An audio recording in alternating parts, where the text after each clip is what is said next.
जब जीवन में अचानक सब कुछ उल्टा सीधा लगने लगे, बिना वजह मन भारी रहने लगे, अपने ही लोग दूर होते महसूस हों और पूरी मेहनत के बाद भी परिणाम न मिले, तब अक्सर मन में एक ही सवाल उठता है कि आखिर गलती कहां है। लेकिन बहुत कम लोग ये समझ पाते हैं कि यही समय असल में बदलाव से ठीक पहले का समय होता है। शास्त्रों में कहा गया है कि जब किस्मत बदलने वाली होती है तो ईश्वर सीधे आकर कुछ नहीं कहते, बल्कि संकेत देते हैं। संकेत ऐसे जिन्हें वही समझ पाता है जो भीतर से थोड़ा जागरूक होता है। सबसे पहला संकेत अकेलापन होता है। जब किसी को ऊंचाई पर ले जाने की तैयारी होती है तो सबसे पहले उसे भीड़ से अलग किया जाता है। जो लोग पहले हर समय साथ रहते थे वे धीरे धीरे दूर होने लगते हैं, बातचीत कम हो जाती है, सहयोग घट जाता है। ये दंड नहीं है, ये तैयारी है, क्योंकि जो रास्ता आगे है वहां हर कोई साथ नहीं चल सकता। दूसरा संकेत होता है पुरानी चीजों से मन हट जाना। जो बातें पहले बहुत अच्छी लगती थी वही अब बोझ लगने लगती है। कुछ आदतें, कुछ रिश्ते, कुछ काम, सब में एक अजीब सा खालीपन महसूस होने लगता है। ऐसा इसलिए होता है क्योंकि भीतर की चेतना पुराने स्तर से ऊपर उठने लगती है।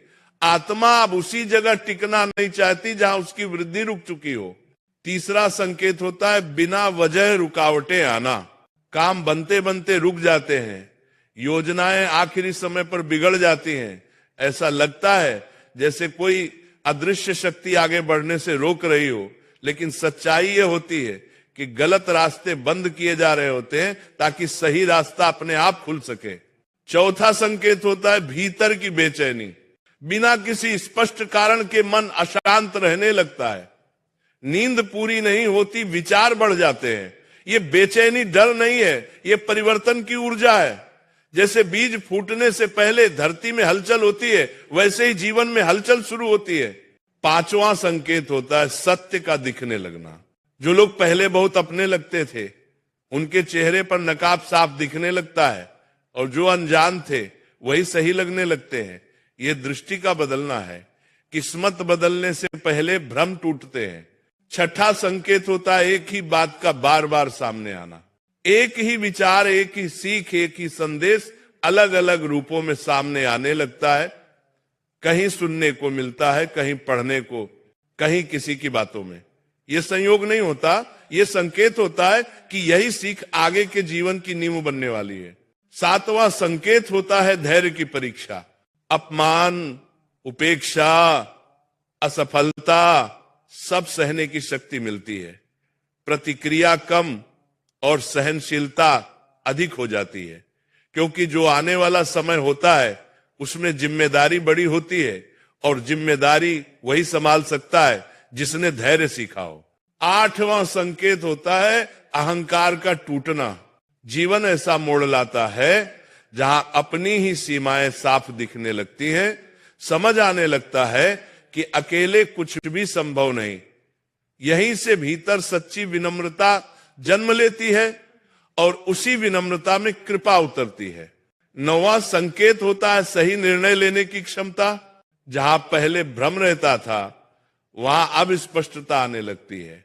गलत को गलत कहने का साहस आता है, और सही को चुनने की शक्ति भी यही वह मोड़ होता है जहां किस्मत दिशा बदलती है।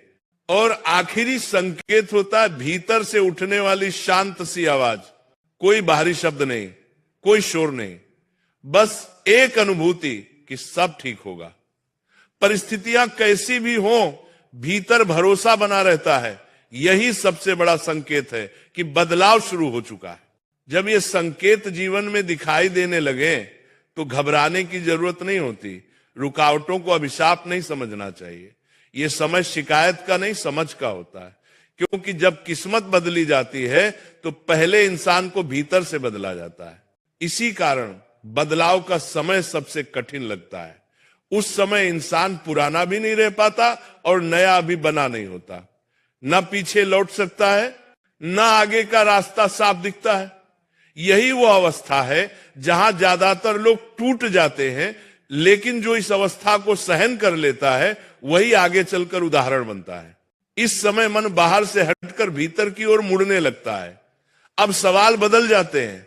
अब ये नहीं पूछा जाता कि मेरे साथ ऐसा क्यों हुआ, बल्कि ये पूछा जाता है कि मुझे इससे क्या सीखना है।